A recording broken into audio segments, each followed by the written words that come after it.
Oke, alhamdulillahirabbil alamin. Kita sudah sama-sama menyimak materinya ya. Bagaimana, menarik nggak? Ya, hari ini kita cerita tentang bahasa cinta untuk suami. Ini adalah resep yang paling utama gitu untuk para bunda yang ingin berharap ada perubahan gitu pada pasangannya, ada penambahan perekonomian.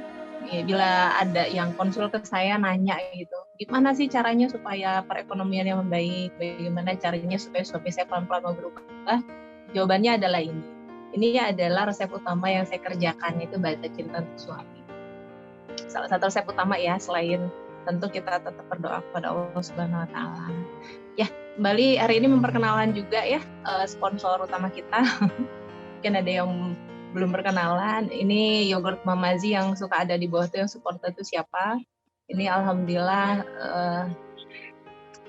salah satu produk terbaik kami gitu ya, yang kata pelanggan kami, versi pelanggan, karena yogurtnya paling enak. Jadi saya suka iseng tuh keliling ke toko-toko gitu ya, beli yogurt yang lain, terus saya coba, dan Masya Allah ini salah satu yogurt yang paling enak yang nanti Bunda bisa rasakan. Jadi yang suka yogurt, atau yang belum suka yogurt, coba yogurt Mamazi, nanti bisa jatuh cinta. Oke, jadi hari ini kita belajar bahasa cinta. Ini saya sedikit mengulas ininya ya untuk mereview yang tadi, dan karena ada temen yang hari ini hadir yang katanya nggak bisa buka YouTube, jadi ini saya review sedikit ya. Jadi ini 5 bahasa cinta, teman-teman. 5 bahasa cinta, ada kata-kata afirmasi, ada quality time, ada hadiah, ada pelayanan, sama visi. Oke, jadi ini kata-kata afirmasinya tadi ya. Jadi ada kata-kata cinta, kata-kata dukungan, kemudian terutama terima kasih itu pada saat apa? Pada saat suami memberikan sesuatu pada kita, terutama pada saat memberikan nafkah lahir ataupun batin. Itu kenapa? Karena di sini saat itu adalah kepriaannya seorang pria itu ada di sana. Jadi ketika kita berterima kasih dengan baik, itu meningkatkan harga diri mereka, meningkatkan kenyamanan, dan membuat mereka akan lebih semangat untuk meningkatkan kualitas dari apa yang diberikannya gitu. Kemudian ini quality time, jadi kita perlu punya waktu berdua dengan pasangan, kemudian sesekali memberikan hadiah, pelayanan yang baik, kemudian ini ada physical touch itu atau sentuhan. Ya kira-kira demikiannya 5 bahasa cinta, sama tadi yang dari Ustadz Khalid ya, pandangan, perut, dan kemaluan. Itu satu hal kebutuhan dasarnya pria. Oke, baik, silakan kita akan mulai buka sesi tanya jawab. Boleh mulai. Ya, boleh mulai bertanya, silakan. Kalau mau nulis di chat boleh, dibuka mic-nya juga boleh.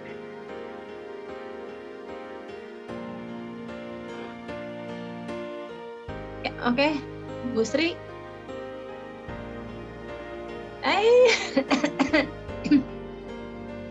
Suaranya mana ya?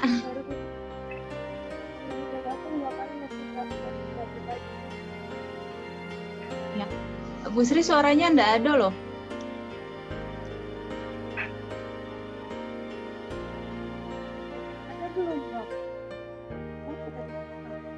Belum. Yang lain bisa dengar suara Bu Sri? Oh, saya enggak ya.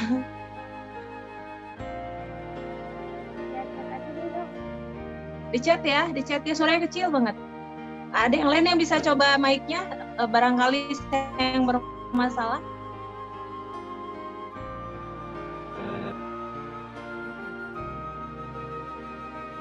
Iya, kecil suaranya. Ya, boleh nulis di chat dulu ya. Nah ini teman-teman yang mungkin masih masa sih gitu, bahasa cinta ini bisa membuat perbaikan dalam kondisi suami kita ataupun perekonomian. Minggu depan kita akan bagikan video salah satu chat saya dengan salah satu yang konsul dengan saya. Gitu. Jadi chattingnya dengan ada sensor ya, karena di situ ada area-area yang privat gitu. Jadi ada area-area yang saya sensor, kemudian namanya saya samarkan, dan mudah-mudahan nanti teman-teman bisa lihat dalam waktu kurang dari 2 bulan perubahan itu ada. Perubahan. Jadi yang kita targetkan perubahan bertahap ya, karena kita juga kita juga berhadapan dengan manusia.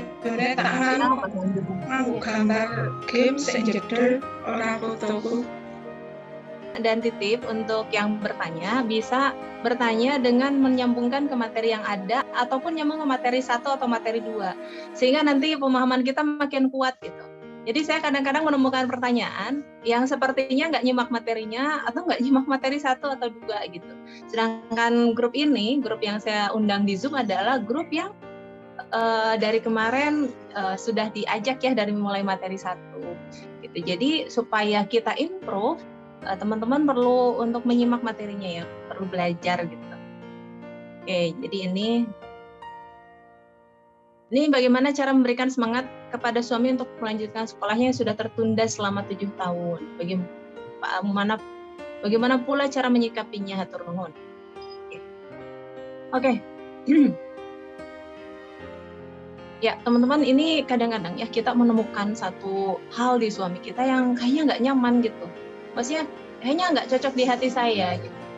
Kayaknya yang ini nggak benar nih. Oke, itu persepsi kita ya teman-teman.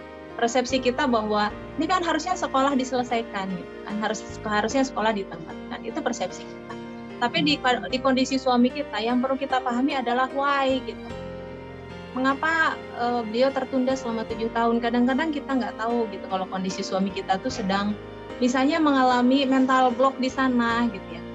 Jadi yang membuat beliau tidak bisa maju-maju gitu.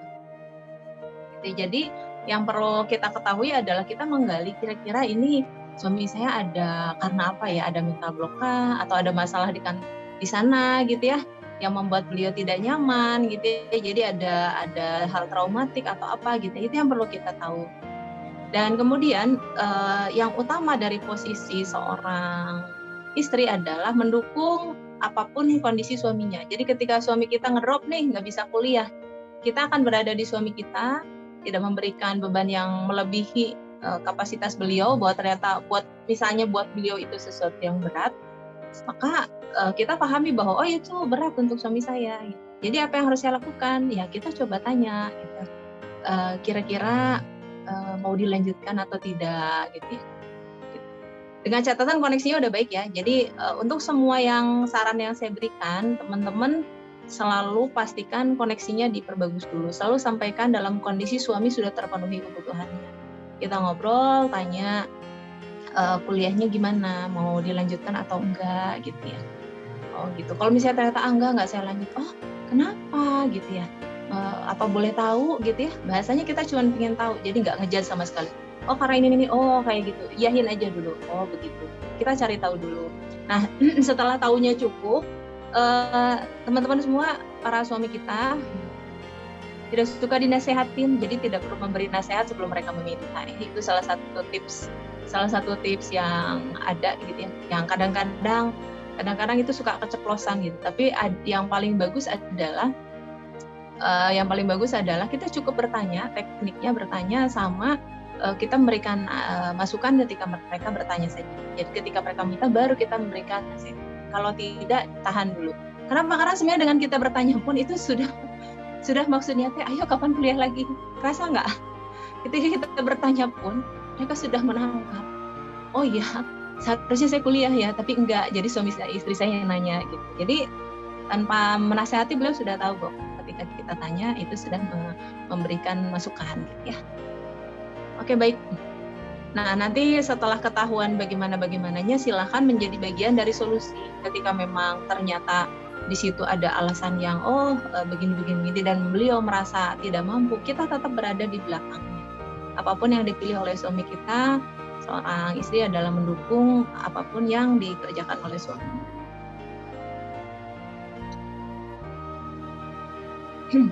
Oke baik.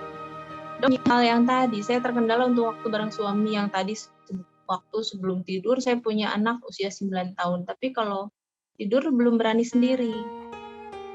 Padahal kamar sudah masing-masing. Gimana ya dok untuk kasih pengertian ke anak kalau sudah harus berani tidur? Kadang anak tidur dulu, terus anak tidur saya pindah ke kamar, tengah malam nyusul lagi. Oke bun, ini usia 9 tahun, seorang anak itu perlu untuk tidur sendiri, bahkan sejak 3 tahun. Berarti ini Jadi di ilmu parenting itu, pengasuhan anak, antara ilmu pernikahan sama pengasuhan anak itu saudaraan ya. Jadi untuk pernikahan yang lebih lancar kita butuh tahu parenting, contohnya di sini. Dan untuk bisa memahami parenting, bisa melaksanakan parenting lebih baik, kita juga butuh ilmu pernikahan. Makanya kenapa dari rumah parenting nih, awalnya kan kami bergeraknya di pengasuhan anak. Di tahun ini kami fokus pada bagaimana memperbaiki hubungan suami istri dulu ya. Jadi bagaimana suami nanti menjadi kompak gitu. Nah, di sini terlihat bahwa kadang-kadang di permasalahan pernikahan pun saudaraan nih sama permasalahan pengasuhan anak. Ini jawabannya seperti apa? Jawabannya adalah teman-teman perlu belajar teknik pengasuhan anaknya nih untuk kondisi ini.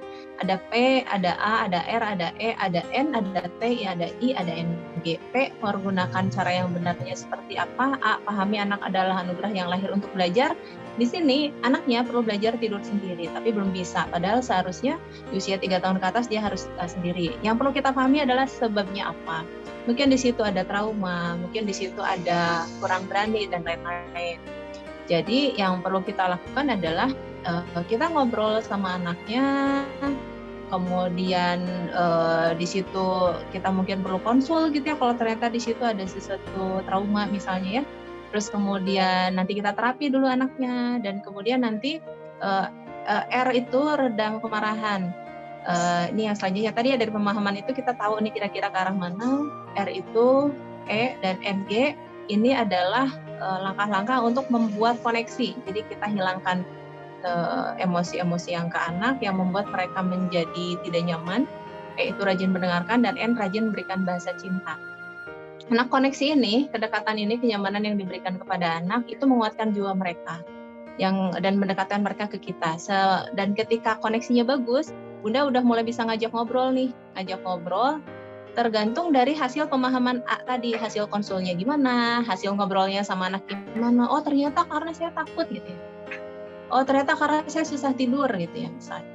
Ya kemudian nanti di langkah N, notifikasi pembicaraan dan tindakan, pilih kata dan tindakan yang bisa membuat si anak ini misalnya, oh saya karena takut misalnya. Oh ya supaya bisa tidur sendiri gimana? Ya kita berikan pemahaman dulu deh. Ada usia 3 tahun, ini kata buku ini itu penting adek belajar tidur sendiri. Kenapa? Karena itu membentuk rasa percaya diri dan bla bla bla gimana. Nanti lain kali diceritakan lagi gitu ya tentang materi yang lain gitu ya. Terus kemudian diceritakan lagi mungkin materi yang lain yang membuat dia paham gitu. Dan setelah nanti pemahamannya itu nanti settingnya oh ternyata kamu takut ya, oke. Yang ditakutkan apa? Saya takutnya sama apa gitu ya, misalnya sama gelap. Oke, berarti kita lampunya nyalain misalnya. Jadi ini sesuai dengan hasil dari obrolan tersebut. Kemudian kita dukung misalnya sesuai dengan kondisinya, oh takut gelap ya udah dinyalain dulu. Terus kemudian Pak Bundanya sama Ayah tidur dulu di luar ya gitu. Dan it's going to be fine, kalau ada apa-apa tinggal bilang ya, nanti kalau ada sesuatu tinggal bangun, ketuk kamar Bunda terus nanti balik. Nah, kemudian si anaknya misalnya berhasil tertidur dengan orang tuanya masih di luar. Nah, setelah dia bisa tidur seperti itu, beliau besoknya dia akan merasa percaya, oh bahwa ternyata saya bisa tidur sendiri. Nah, tinggal diulang-ulang. Jadi T, tanamkan energi positif, I, istiqomah berulang-ulang. Jadi polanya begitu. Kuatkan koneksi dengan R, E, N bahasa cinta. Kemudian di N-nya pilih kata dan tindakan yang membuat anak paham mengapa ia harus tidur sendiri. Kemudian disetting caranya supaya dia bisa tidur sendiri, diapresiasi di situ, disituasikan di situ bagaimana caranya bisa tidur sendiri. Saya tanamkan energi positif, I, istiqomah diulang-ulang. Gitu. Itu rumus parenting ya, dan rumus parenting ini juga dipakai untuk tadi ya, untuk membentuk sebuah kebiasaan perilaku. Ini juga bisa dipakai untuk orang dewasa. Bedanya di mana? Bedanya di A, langkah memahami. Tentu kita memahami kalau orang dewasa gimana, kalau suami bagaimana sebagai pria gitu ya, secara individu. Kemudian nanti pilih kata dan tindakan yang tepat. Jadi bedanya hanya di A sama N. Ya, jadi insya Allah nanti ke depan saya lagi siapkan materi teknik parenting, saya akan rekam di YouTube, nanti saya coba bagikan ke teman-teman semua ya. Jadi teknik parenting ini bisa apply tidak hanya untuk anak tapi juga untuk orang dewasa dengan penyesuaian di langkah A dan N. Oke, baik. Selanjutnya, izin bertanya dok, kenapa ya dok sepertinya beban ini diperuntukkan ke istri semua? Padahal rasa kecewa ini adalah efek dari perbuatan suami. Rasa marah kecewa masih tetap ada di hati sehingga bahas cinta susah sekali dilakukan. Oke, teman-teman semuanya, ini tuh begini. Saya kenapa sekarang sepertinya menasihatinya bunda semuanya, ayo bun. Para bunda semua ini jujur ya, dulu saya nggak seperti ini. Jadi dulu tuh saya blaming. Jadi saya salahin suami saya salahin siapapun, saya salahin sekitar saya gitu ya. Saya salahin orang tua, saya salahin mertua gitu ya. Semuanya saya salahin. Gitu. Saya berusaha mengubah suami saya dengan susah payah dan hasilnya bagaimana? Susah. Nggak berubah-berubah gitu. Oke. Sedangkan yang kita harapkan apa? Kita ingin suami kita berubah, kita ingin bahagia gitu. Kemudian akhirnya yang terjadi adalah setelah saya baca buku gitu ya, dimanapun buku yang ada, di buku motivasi, di buku tentang pernikahan dan lain-lain, kesimpulannya sama gitu, bahwa semua yang terjadi pada kita itu, even ada cerita ya, karena dulunya begini, pendidikannya begini, pengasuhannya begini, terus pemahamannya begini, dulu di mana, belum gimana. Pada intinya itu takdir gitu. Pada intinya adalah Allah menghadirkan seseorang satu paket dengan masa lalunya, dengan pendidikan, pemahaman dan lain-lain, itu untuk kita, untuk apa gitu? Untuk kita belajar banyak gitu ya, untuk belajar banyak. Dan tentang apa? Tentang menyempurnakan setengah agama kita. Kita mungkin bisa berakhlak dengan baik ke teman kita, gitu ya, ke teman kuliah, ke teman kantor dan lain-lain. Tapi kesabaran kita, akhlak kita tuh akan diuji justru dengan adanya pasangan. Gitu. Jadi ketika kita ada pasangan, kita akan diuji kesabaran kita, akhlak kita akan benar-benar menjadi sempurna saat kita bisa melakukan hal tersebut. Oke. Nah, jadi teman-teman, akhirnya saya sadar sekali gitu ketika menghadapi suami yang kondisinya sulit sekali, ada perubahan, bahkan sakit, perekonomian yang banyak utang gitu ya. Dan utangnya tertumpunya ke saya gitu. Saya sulit untuk meminta bantuan keluarga yang lain gitu ya. Gitu. Dan Masya Allah akhirnya setelah baca-baca gitu, kesimpulannya apa? Kita itu sulit mengubah orang lain. Pertama, stop blaming, stop menyalahkan. Yang kedua, mengubah orang lain itu rumusnya nggak begitu. Kita sulit untuk mengubah orang lain karena yang bisa mengubah mereka adalah diri mereka sendiri. Yang bisa mengubah mereka adalah atas izin Allah. Yang harus kita lakukan apa? Akan lebih mudah kalau kita fokus untuk menjadi inspirator perubahan. Caranya gimana? Ya, kalau kita ingin suami kita lebih romantis, berarti kitanya perlu lebih romantis misalnya. Suami kita kan nggak ngerti romantis itu kayak apa. Ingin suami kita lebih perhatian, ya perlihatkanlah perhatian itu seperti apa. Karena mereka nggak tahu yang dimaksud perhatian ala perempuan itu seperti apa. Gitu. Kemudian pingin merasa dicintai gitu ya, pingin merasa dicintai kayak gimana gitu ya, suami kita pingin mencintai kita, berikanlah cinta kepada mereka gitu. Kenapa? Karena pria itu beda sama perempuan. Ini boleh dicatat ya. Kalau perempuan itu misalnya untuk hubungan intim ya, ini saya dapatnya dari materinya Bu Dr. Aisyah Dahlan. Perempuan itu kalau hubungan intim pinginnya merasa dicintai dulu, dikasih dulu, disenang-senangin dulu, baru dia mau gitu wanita. Tapi kalau suami enggak, kalau pria itu kasih dulu hubungan intim, baru saya bisa sayang sama kamu gitu. Ya. Jadi berikan dulu hubungan intim yang terbaik, baru suami itu bisa jatuh cinta sama kita, bisa benar-benar nyangkut di kita gitu, benar-benar pikirannya hanya untuk kita. Caranya apa? Berikan dulu hubungan intim yang mereka butuhkan gitu. Baru mereka merasa bisa memberikan cinta untuk kita. Begitu Bun. Jadi ini saya bukan memberikan beban gitu ke istri ya. Hanya memang begitulah caranya gitu. Cara untuk akhirnya bisa mengubah suami kita adalah dengan melakukan langkah-langkah ini. Dan langkah-langkah ini Masya Allah sudah banyak bertebaran gitu ya. Bertebaran di berbagai, silakan buka Google gitu ya, tentang bagaimana adab istri ke suami. Tentang bagaimana Allah sudah membimbing kita tentang tentang sikap-sikap seorang istri tuh harus bagaimana, istri yang solehah tuh seperti apa. Itu tuh saya tuh sampai terkaget, Masya Allah ya, dari dulu saya baca tuh materi-materi itu. Tapi saya nggak percaya bahwa sebenarnya itulah kuncinya untuk akhirnya bisa membuat pernikahan saya bahagia. Bayang nggak? Hal sesederhana itu gitu. Sesuatu yang sering saya baca, cuman oh ternyata berlembut rialah yang bisa mengubah suami kita, bukan dengan keras dan menekan gitu. Bayang nggak? Jadi walaupun even saya pinter gitu, bukan dengan menasehati untuk membuat suami saya berubah, tapi yang membuat suami saya berubah adalah setiap hari dipuji, disayang-sayang gitu. Beliau akhirnya bisa semangat dan akhirnya bisa hal yang dulu nggak bisa gitu. Beliau banyak melakukan hal-hal yang saya mau gitu, hanya dengan tadi aku pujian, penghargaan.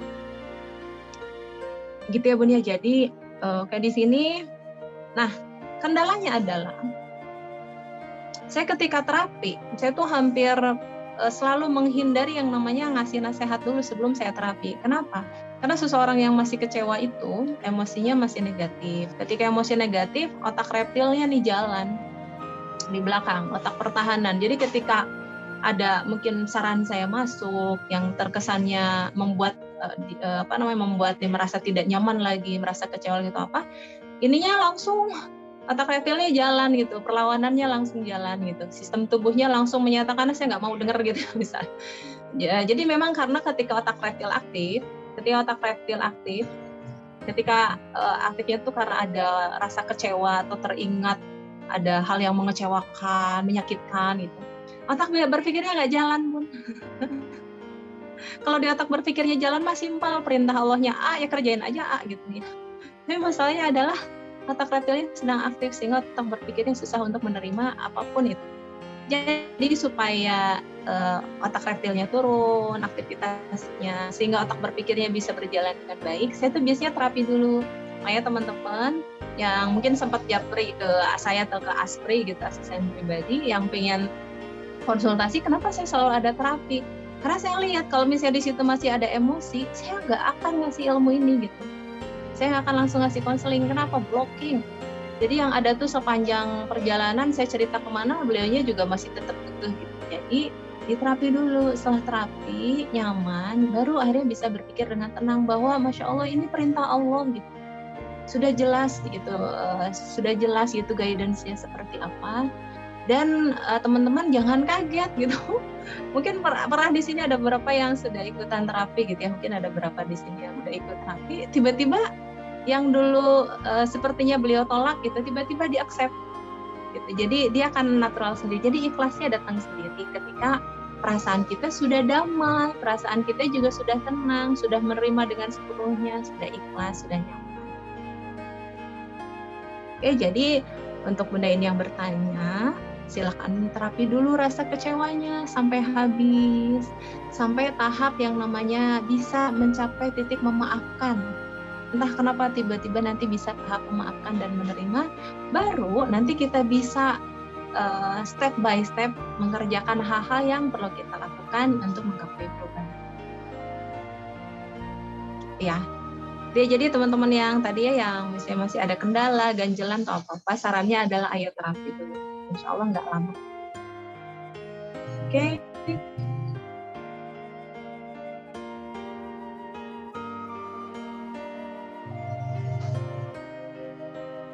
Assalamualaikum dok, suami saya itu fisiknya lemah, mudah sakit karena itu tidak bisa bekerja lebih keras. Jadi beliau sering merasa gagal dan tidak bisa membahagiakan istri dan anaknya karena kondisi ekonomi yang pas-pasan.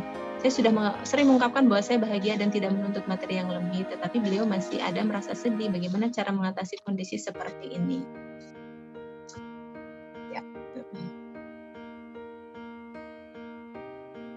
Ya, ini tuh perlu diyakinkannya berulang-ulang ya, berulang-ulang dengan sangat penuh penuh wajah yang ceria, sumringah gitu untuk meyakinkan mereka bahwa kita tuh bahagia. Jadi nggak bisa sekedar hanya kata, tapi memang kelihatan bahagia itu benar-benar bahagia. Nah ini teman-teman, ini salah satu begini, pria itu kalau belum bisa merasa memberi nafkah, itu tuh tetap akan merasa kurang pede gitu sama kita. Jadi salah satu teknik yang dulu waktu suami saya depresi berat, dan kemudian waktu itu perusahaan itu akhirnya saya sama adik iparnya suami saya. Kenapa? Karena suami saya sedang sakit, harus berobat, makanya saya offer dulu karena bebannya akan terlalu berat. Nah, suami saya akhirnya kan tidak ada, istilahnya tidak memegang satu pekerjaan.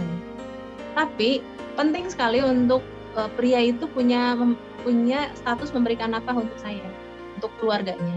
Akhirnya waktu itu saya berinisiatif untuk memberikan modal ke beliau, nggak besar gitu. Jadi saya sengaja, konsepnya adalah saya memberikan bantuan ke suami dengan semampu saya. Saya tidak melebihkan, karena stop untuk terlalu terlalu berlebihan gitu ya, untuk membuat kita merasa terbebani. Saya memberikan sesuatu yang saya tidak beban waktu itu. Saya berikan modalnya hanya uang 500.000 di rekening. Silakan putar itu, manfaatkan. Akhirnya dari 500.000 itu suami bantu untuk bikin sayur online. Jadi bikinnya sederhana juga karena suami saya kan nggak pedean, nggak gimana. Jadi saya nyariin orderan. Beliau pokoknya tinggal belanja dan kirim. Saya temenin ke pasarnya, saya ajakin keliling-keliling ya. Akhirnya beliau senang sekali gitu ketika akhirnya di hari itu ada hasil tuh dikasihin ke saya. Mau 10.000, mau 20.000 sisa sayur. Itu saya terima, alhamdulillah gitu ya. Kita makan bareng-bareng hasil dari kerja beliau.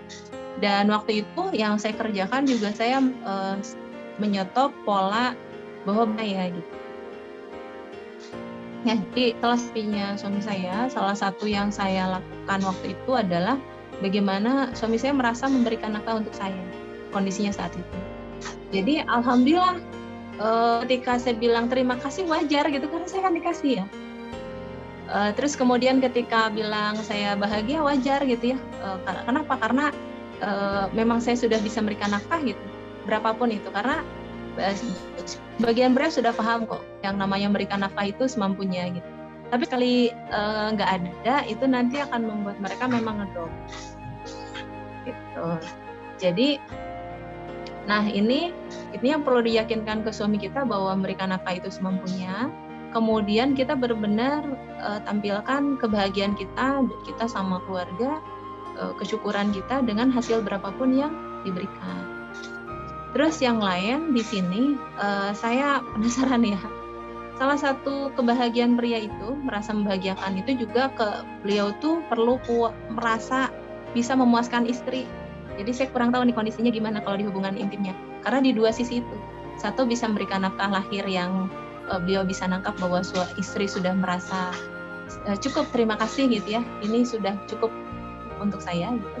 Yang kedua, si istrinya juga harus menunjukkan bahwa dia puas dalam hal hubungan suami istri. Jadi dua itu yang perlu dikejar gitu. Jadi silakan nanti boleh dicek nih Bun yang bertanya, kira-kira kalau di hubungan suami istrinya seperti apa. Karena membahagiakan tuh kan lahir batin ya. Jadi coba dicek di batinnya bagaimana hubungan suami istrinya, sudah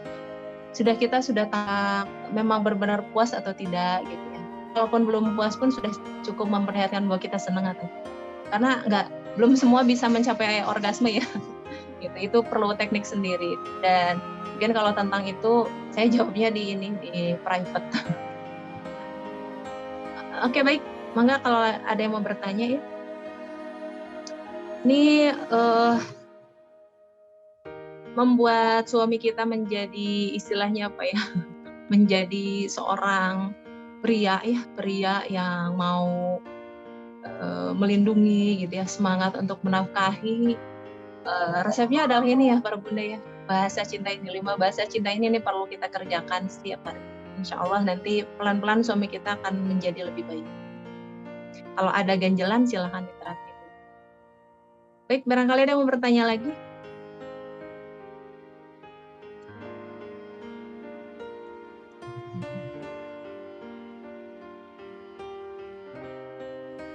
Ya, ini kalau tentang komentar tentang lemah ya, Masya Allah, suami saya sendiri saya sama suami sama-sama punya kekurangan lah ya. Dan untuk suami saya sendiri, beliau skizo. Kendalanya tuh di mana ya? Kendalanya tuh skizo tuh minum obat. Jadi waktu nyalanya tuh pendek. kalau yang lain mungkin bisa tidur dengan sekitar berapa jam, suami saya butuh sekitar 9 jam gitu untuk tidur. Kadang-kadang di kondisi tertentu bisa lebih waktunya. Kemudian ketika bangun pun daya berpikirnya mungkin tidak sekuat orang normal gitu ya, karena masih ada efek mungkin dari obatnya gitu. Tapi teman-teman, semua kekurangan itu ada banyak hal untuk bisa membantu. Misalnya apa? Karena kondisi suami saya seperti itu, alhamdulillah saya punya teknik yang lain, yaitu bahwa di Mamazi itu saya konsep dengan sistem saya mencari tim yang bisa membantu suami saya gitu. Jadi saya mencari tim yang cocok untuk suami saya, sehingga ketika kami punya konsep gitu ke arah bisnis, tim saya bisa mengerjakan dan rezekinya bisa buat bareng-bareng gitu. Buat karyawan saya juga bisa buat saya. Jadi suami saya aktivitasnya nggak terlalu banyak, lebih banyak untuk untuk bisa mendampingi anak saya di rumah. Jadi suami saya fokus di rumah, dampingin PJJ dan lain-lain, karena di sekolah anak saya itu wajib didampingi orang tua. Jadi ketika suami saya wirausaha, kondisinya lebih support gitu. Saya PNS, suami saya wirausaha, suami saya yang tune in di kantor, maksudnya nemenin anak pagi-pagi gitu sampai siang. Kalau saya bagian malam, kemudian siangnya suami kerja, dengan banyak tim saya itu banyak autopilot, artinya banyak bisa mengerjakan sendiri, tinggal diarahin gitu, nggak banyak. Gitu. Dan buat saya itu sudah mungkin yang terbaik gitu untuk keluarga saya. Oke, mangga silakan ada mau bertanya lagi. Untuk yang Jabri formatnya sesuai yang di grup ya. Formatnya sesuai di grup, pakai nama, alamat, asal kota, asal provinsi, terus pertanyaan, permasalahannya apa sama pertanyaan, dan dihubungkan dengan materi gitu ya. Oke, baik. Ada teman-teman ada yang merasa masih kurang jelas gitu dengan materi 1, materi 2, materi 3, boleh silakan kalau ada yang bertanya.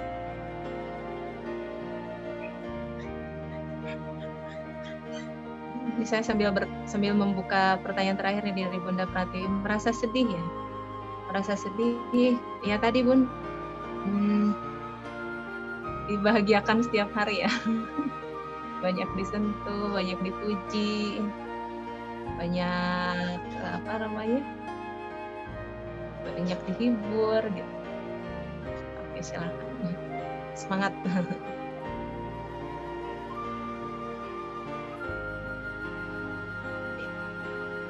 Ya teman-teman, mengerjakan ini saya nyatakan ini tidak mudah, jadi butuh perjuangan. Sampai saat ini pun saya tetap berjuang, dan Masya Allah, dengan saya suka bilangnya saya baru ngerjain 50% kok, belum sampai 100 gitu. Saya baru mengerjakan bertahap sesuai dengan kemampuan saya. Saya masih ada kendala di beberapa kendala di beberapa area gitu ya. Untuk saya pribadi, inner child saya masih ada sedikit nih, saya lagi coba masih terapi, yang kadang mengganggu, dan itu tetap saya progres gitu. Dan dengan bahan ilmu-ilmu yang ini ya, yang saya bagikan ini kan saya pelajari juga gitu, dan alhamdulillah saya bisa tetap progres gitu ya. Jadi ada perbaikan terus bertahap, pelan-pelan diperbaiki, jadi tetap optimis. Oke, jadi teman-teman juga ketika nanti ada sesuatu yang ini kenapa ya belum lancar gitu, ini harusnya bagaimana ya, akses ilmunya gitu.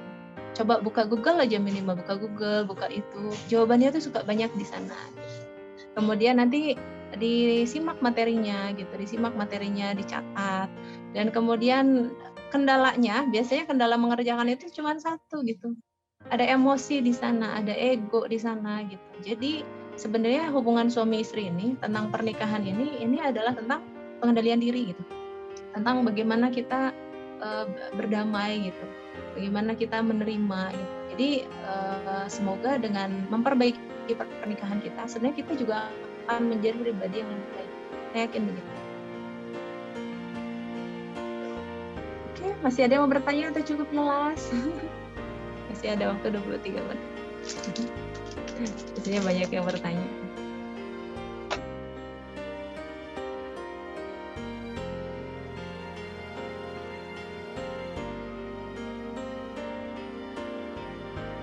Bu Sri, pertanyaannya mau di chat?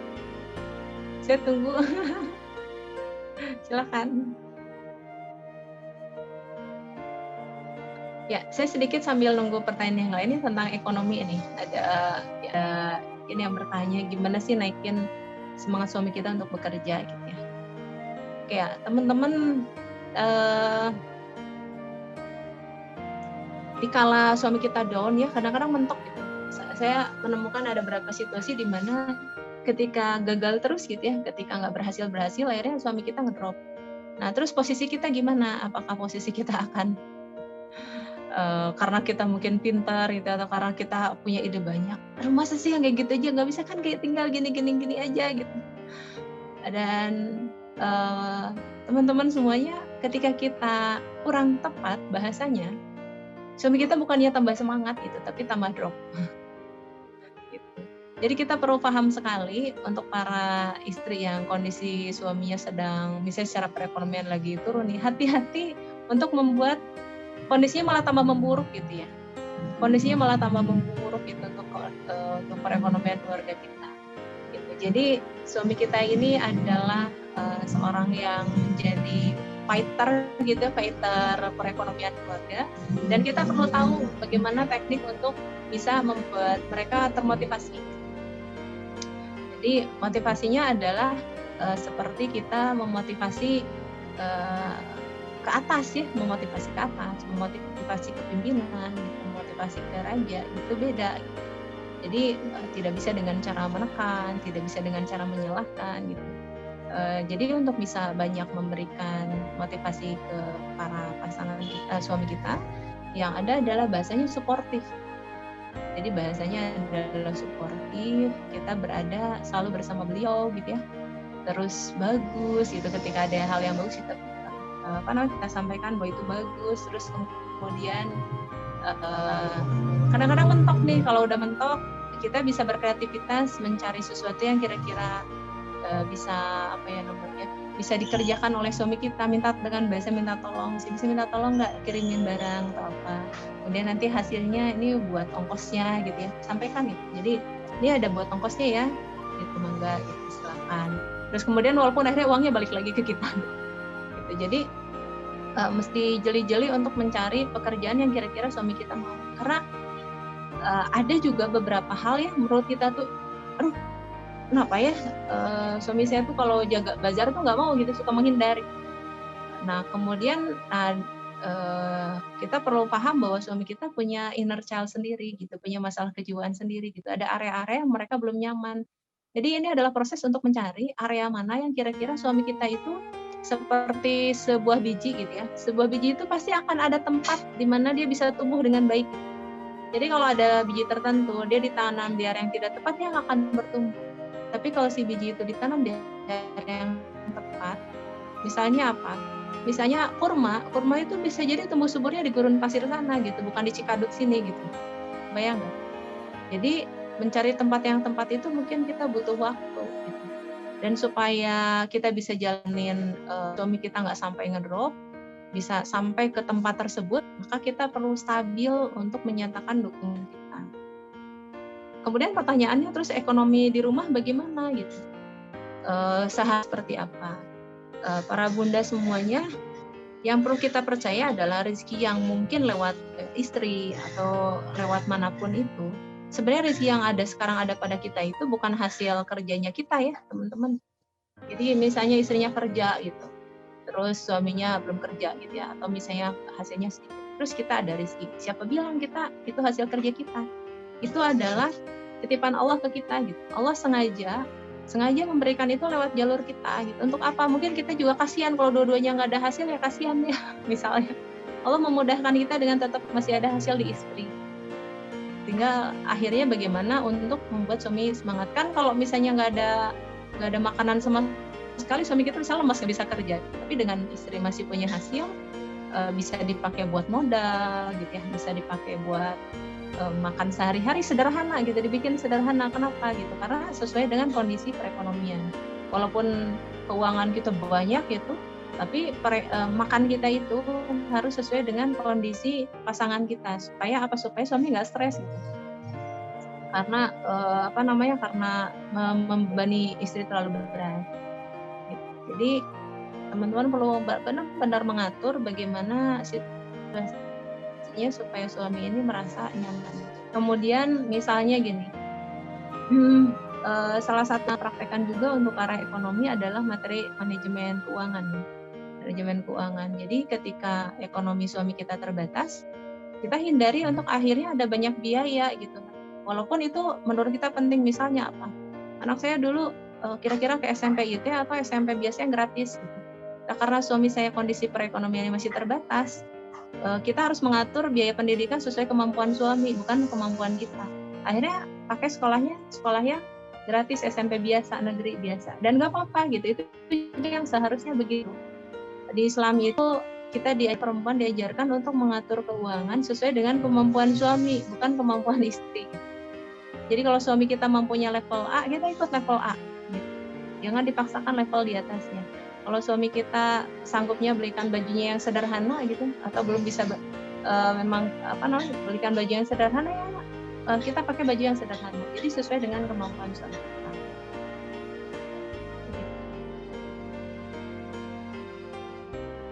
Ya. Oke, silakan, ada yang mau bertanya lagi? Nanti akan ada bahasan yang khusus ya tentang ekonomi, saya akan coba lebih detailkan lagi gitu ya. Jadi di materi-materi ini sebenarnya saya sambil menyusun gitu, karena nanti akan menjadi bentuk buku yang cukup rinci, mana yang hal-hal yang ilmu yang saya dapat saya praktekkan dan ternyata nih seperti ini gitu, aplikasinya seperti apa.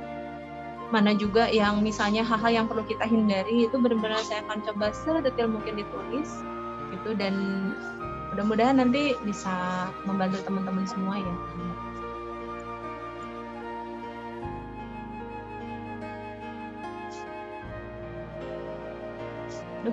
Ini teh ada yang japri ya.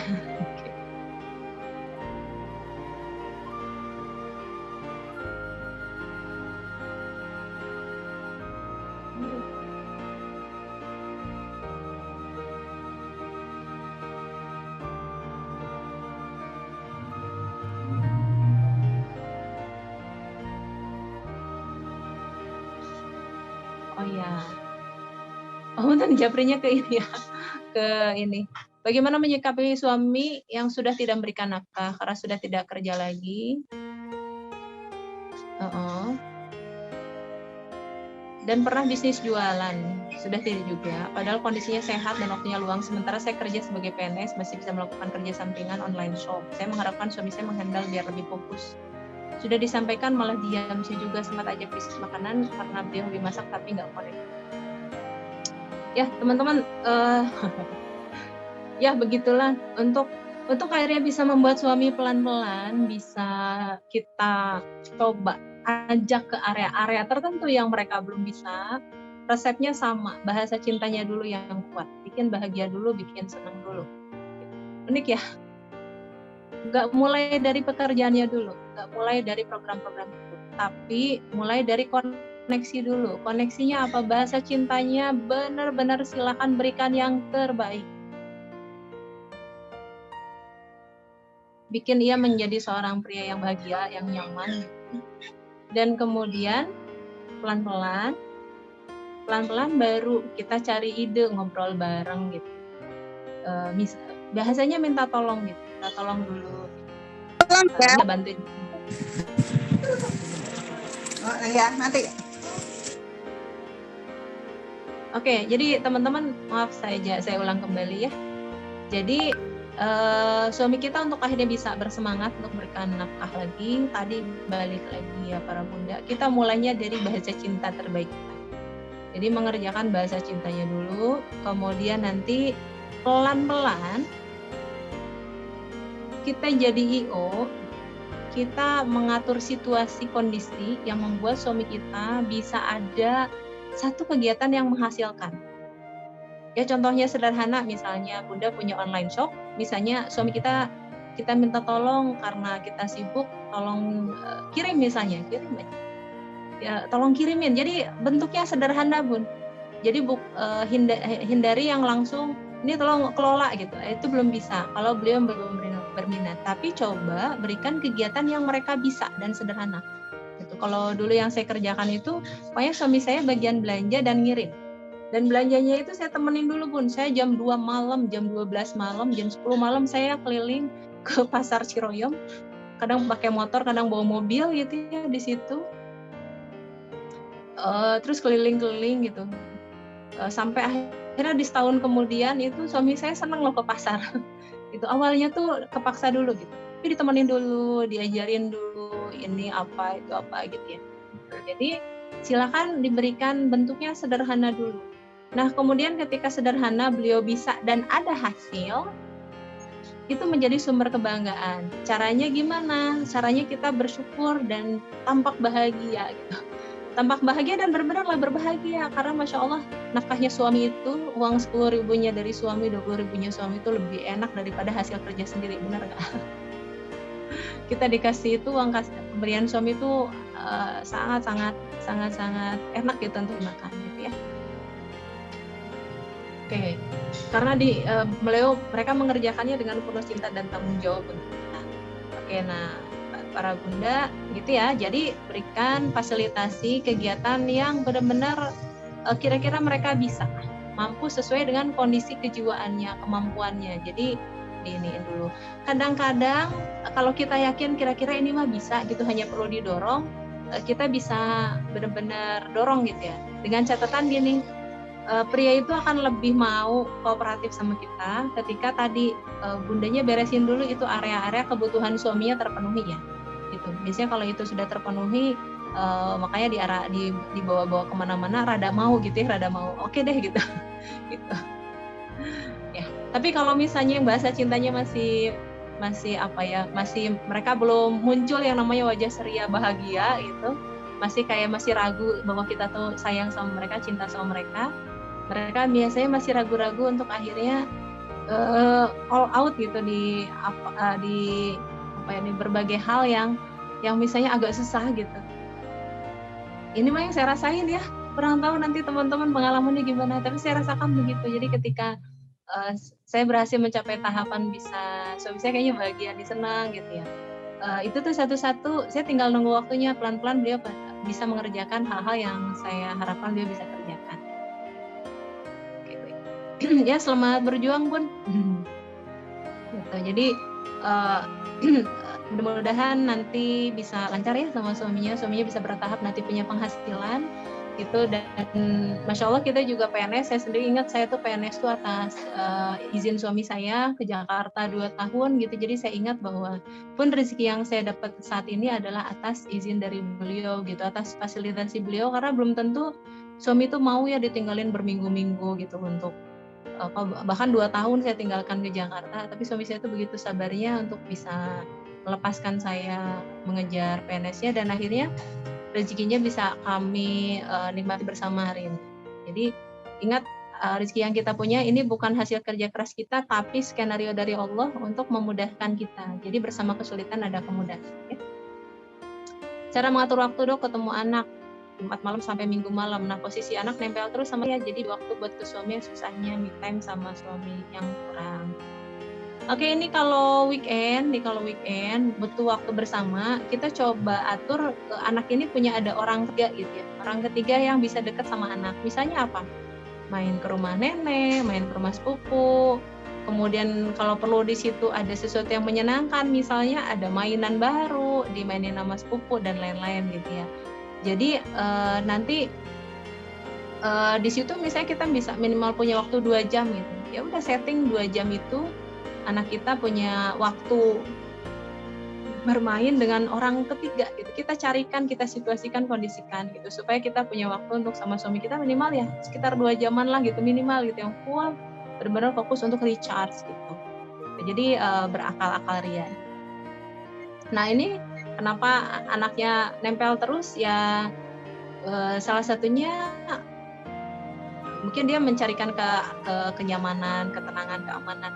Tapi ketika beliau ditawarkan dengan sesuatu yang menyenangkan gitu ya, sangat menyenangkan, bisa jadi ya kalau yang namanya anak-anak mah yang penting ada yang bikin happy, aman, nyaman, ya mereka akan bisa dilepaskan. Dan ini penting Bun, bahkan ada satu buku saya lupa judulnya apa, Sampai Jumpa Balitaku judulnya. Di situ diajarkan bahwa mulai dari sejak bayi pun kita harus belajar membuat anak itu terlatih jauh dari orang tua, bahkan sejak bayi. Kenapa? Supaya mereka tuh nggak gelisah ketika kita perlu tinggalkan. Karena mereka tuh perlu nyaman walaupun orang tuanya sedang tidak ada. Nah, jadi Bunda sekaligus mempraktekkan ya isi buku tersebut gitu, supaya apa? Supaya anak kita tuh dimanapun bisa nyaman. Mulai weekend kita kemana gitu ya, kenalkan sama tetangga kita yang baik gitu ya, yang punya anak. Hari itu adalah hari main, jam berapa misalnya sore, dan ketika anak kita di sana bermain, nanti silakan Bunda text time buat suaminya untuk with time-nya. Oke. Ya, mangga, kira-kira demikian para Bunda ya. Semangat. Sesuatu deh mengerjakan ini mah ya. Penuh apa ya? Penuh perjuangan dan worth lah. Worth, kenapa? Balasannya surga kok. Sayang kalau kita nggak kerjain.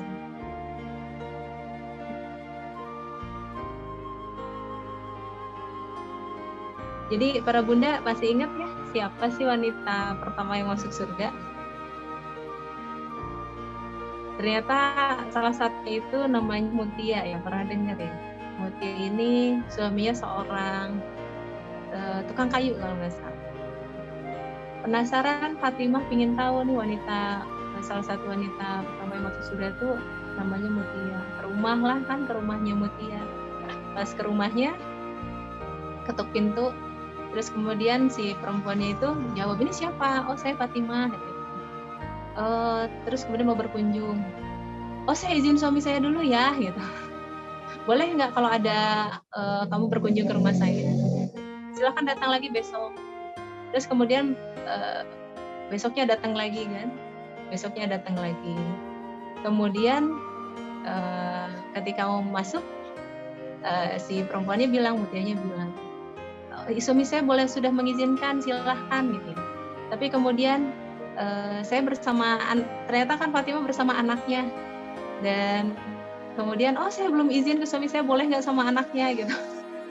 Ya, oke, saking sampai akhirnya Fatimah tuh sempat berapa kali bolak-balik gitu ya. Kenapa? Karena ternyata pas ditanya, saya bawa anaknya 2 gitu, izin lagi ke suaminya. Jadi betapa istri ini yang sangat menjaga perasaan suaminya, menghormati suaminya, merajakan suaminya, benar-benar memastikan bahwa apa yang dikerjakan itu sesuai dengan yang diizinkan oleh suami.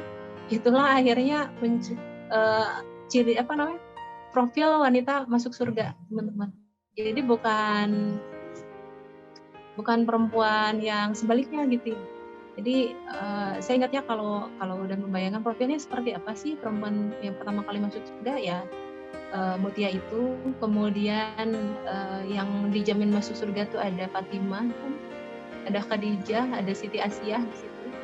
Profilnya seperti apa? Profilnya Fatimah itu, Ali itu orangnya bukan orang kaya ya, jadi sederhana gitu, dan Fatimah itu membesarkan anaknya dalam kesederhanaan gitu, ngurus rumahnya sendiri tanpa pembantu gitu kan. Dan seperti itulah profil yang masuk surga, dan insya Allah ujian-ujian kita tuh masih kita bisa, insya Allah gitu. Ya, kira-kira demikian para Bunda semua. Ya, semoga teman-teman semangat ya gitu, bisa mengerjakannya satu persatu, santai aja ya, santai aja satu-satu. Sayangi diri kita gitu ya, maksudnya kita sayang diri kita paham bahwa kita juga sedang berproses. Dan kalau misalnya ada kesulitan tadi, segera ambil terapinya. Teman-teman kalau nanti lihat biaya terapi di saya itu jangan kaget ya. Sebenarnya yang saya keluarkan waktu dulu saya terapi lebih gede lagi gitu. Udah digitnya udah lebih besar gitu ya, lebih banyak gitu. Dan semua yang dulu pernah saya jalanin si terapi-terapi itu pun saya sampai ngambil terapis dan trainernya juga, itu kemudian bisa bantu teman-teman untuk dengan sesingkat mungkin sampai progres yang jauh cepat gitu dibanding yang saya jalankan dulu. Jadi dulu saya berproses dari sejak saya tahu perlu belajar ilmu itu 2008, saya nikah 2002. Saya mulai memahami bahwa semua ada ilmu itu 2008 akhir, gitu kan. 2017 saya mulai terapi SAFE-nya, saya mulai ambil terapi SAFE, kemudian ikut beberapa pelatihan terapi juga, pelatihan yang ke arah emosi juga, dan kemudian saya mulai ilmu pernikahan ini 2016, parenting 2008 ya. Tapi tentang pernikahan saya 2016.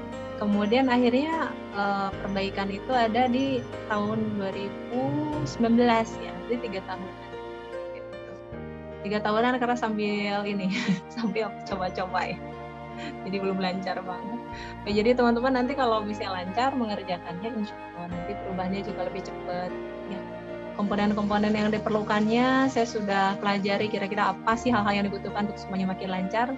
Jadi nanti saya coba rangkumkan di buku nanti yang lagi saya susun. Jadi materi 1-50 ini nanti akan bismillah lagi mau saya bukukan gitu. Jadi biar rapi, teman-teman nanti yang nggak bisa akses bisa baca bukunya berulang-ulang. Aduh, sami-sami, Pak yakin. Aduh, mudah-mudahan ya nanti lancar. Oh iya. Dok, saya punya anak 3 cowok semua. Ingin rasanya kalau lagi riuh saya bisa sabar dengan riuh, saya bisa sabar. Ingin ada senyum lebar, nggak pakai marah-marah. Misal ketika waktu mau sekolah, masya Allah repotnya luar biasa. Padahal ada suami, cuma ya gitu suami kadang-kadang peka. Bantuin nyiapin, tanyain bagi ini. Nah ini ada beberapa suami kita yang ngehnya itu kerjaan istri pun. Itu kerjaannya, kan itu kerjaannya perempuan. Habis itu ketika kita sibuk kita mengerjakan, ya silakan gitu, kerjakan aja, saya nggak akan rewel gitu bahasanya. Itu yang dimaksud kayak cuek ya, itu maksudnya gitu. Jadi ketika kita berharap suami kita ngebantu tanpa kita bilang, suami saya bilangnya gini, ya bilang lah gitu, mana saya ngerti kalau kamu nggak bilang, bahasanya gitu. Jadi dan ini sesuai dengan ilmunya ya. Jadi nanti kita coba baca di beberapa buku ilmu pernikahan. Kalau sama suami itu jangan pakai ilmu kebatinan gitu. Jadi nggak batin gitu. Ih, suami saya tuh nggak ngerti-ngerti sih. Kalau saya lagi repot, Bu, ya bantuin dikit. Nggak bisa begitu. Kalau sama suami jelas. Jelas apa? Minta aja. Mintanya harus jelas. Ayah, ini saya lagi megang si kakak.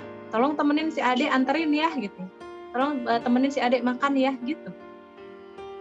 Nah kemudian nih suami ini kira-kira mau nggak? Mau kalau bahasa cintanya udah cukup. Gitu. Habis bahasa cintanya cukup, happy, ajak ngobrol, terus curhat gitu. Ayah aku mau curhat nih. Kalau pagi-pagi tuh kan misalnya sibuk banget. Aku suka pusing, bisa nggak bantuin? Nanti misalnya kalau aku lagi gini, nanti ada ini, minta tolong yang ini ya gitu. Oke, gitu ya. Kalau orang lagi senang gitu ya, habis malam, habis happy gitu, terus senang, oke, gitu ya. Nah baru paginya, ayah ingat yang semalam, oh iya gitu. Nah, minta tolong adek temenin makan ya, oke gitu. Jadi mesti ngobrol dulu, bikin happy dulu, terus ngobrol, ceritakan gitu ya. Kemudian nanti jangan kaget, mereka mudah lupa itu karena pikirannya kemana gitu. Jadi pas lagi pagi-pagi, kan semalam udah diobrolin, oh nggak ingat sih, gak usah begitu, langsung aja bilang ayah gitu. Minta tolong adek, oh iya siap gitu misalnya. Gitu ya. Jadi jangan pakai ilmu kebatinan kalau pada suami kita, ajak ngobrol, kasih pendahuluan dulu preface, kemudian pas lagi adanya kita minta dengan jelas, ayah aku minta tolong yang ini kayak iya. Ya, jangan pakai ilmu kebatinan. Ya, makasih dok. Sama-sama.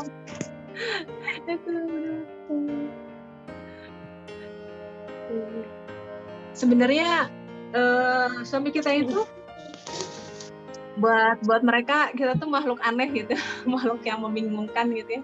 Tiba-tiba manyun sendiri, tiba-tiba ceria, tiba-tiba gimana gitu. Kalau kita manyun biasanya kita teh karena mereka teh ini nggak ngerti-ngerti sih kenapa harus ini, padahal kan harusnya gini gitu misalnya, atau oh nggak ngerti sih misalnya. Jadi teman-teman itu satu hal yang perlu kita mulai hilangkan mulai sekarang belajarlah meminta. Belum tentu sih suami kita juga langsung bisa memenuhi keinginan kita, tapi minimal mereka bisa mulai tahu apa yang kita suka dan apa yang kita nggak suka. Ya deh. Ya, siap Bu Dokter.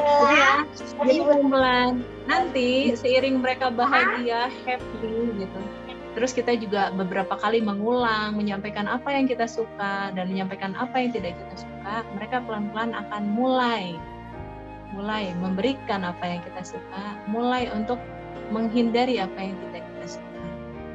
Ya, apalagi kalau udah happy banget bener-bener. Pokoknya kalau udah pelayanan kita super duper lah, pokoknya mah apa aja mau deh dikasihin. Beneran. Gitu ya, selamat berjuang ya. Oke, baik, waktunya sudah habis ya para bunda semua. Mudah-mudahan bermanfaat. Mudah-mudahan teman-teman tidak terbebani lagi. Kenapa? Karena sebenarnya kondisi ini adalah anugerah. Jadi sumber surganya kita adalah tadi yang mungkin kita sempat serasa kayak beban itu. Gitu. Oke, dan setelah kita tahu bahwa sebenarnya beban itu bisa dihilangkan dengan terapi, maka semuanya akan lebih mudah. Jadi silakan segera terapi, silakan segera bersihkan hatinya, sehingga kita akan menjalankan program yang bahasa cinta ini dan nanti yang lain-lain ya, dengan penuh kesabaran dan nyaman gitu, nggak sampai gimana ya, nggak sampai berat amat ya, nangis yang gimana gitu. Kita akan ngerjainnya dengan semangat, optimisme dan bahagia. Dan akhirnya kebahagiaan itu akan ada hadir di pernikahan kita. Bahkan sejak saat ini kita berproses. Nggak harus nunggu nanti suami kita berubah. Enggak. Jadi bahagia itu akan ada setelah kita paham betapa suami aku begini ya, ekonominya masih ini ya. Terus habis itu aku tahu nih, aku udah nggak kecewa lagi, udah terima nih. Dan ternyata ini tuh surga. Wah, surga aku di depan mata yang nggak semua ini dapat jalur seperti ini. Ya udah, kita akan bahagia. Kenapa? Setiap hari ada satu hal yang membuat kita berjuang. Wih, pahalanya sudah udah. Suami kita itu adalah jalan kita masuk surga. Jadinya kita bahagia dengan pernikahan ini, gitu ya. Makin susah, makin bersabar, pahalanya makin besar di surga aku. Gitu. Jadi insya Allah suami kita adalah suatu rezeki buat kita, jalan surga untuk kita, dan kita insya Allah bahagia. Kira-kira demikian para bunda, hapunten bila kemana-mana ya. Iya. Semoga bermanfaat. Mohon maaf bila ada kekurangan dalam penyampaian. Ya, selamat praktek bahasa cintanya, berikan yang terbaik. Insya Allah semua kebaikan itu akan kembali kepada kita dan surga Allah itu menjadi sesuatu yang kita dapatkan. Karena perempuan itu sangat mudah sekali untuk masuk surga ya. Tinggal taat pada suami kan ya, tinggal jaga auratnya, tinggal salat, insya Allah kita bisa masuk surga dari pintu manapun gitu. Semalam saya diputerin video itu, perempuan tuh bisa masuk surga dari pintu manapun dengan dengan tadi salat, jaga aurat, kemudian taat pada suami. Ya, semoga kita menjadi salah satu wanita seperti itu, insya Allah. Amin. Demikian, terima kasih untuk kehadirannya. Mohon maaf bila ada kekurangan dalam penyampaian. Assalamualaikum warahmatullahi wabarakatuh. Ya, sampai ketemu lagi ya. Minggu depan siap-siap ya. Keajaiban bahasa cinta kita simak nanti salah satu praktek bahasa cinta yang sudah dipraktekkan oleh salah satu yang konsul ke saya. Oke, terima kasih. Assalamualaikum. Assalamualaikum. Ya.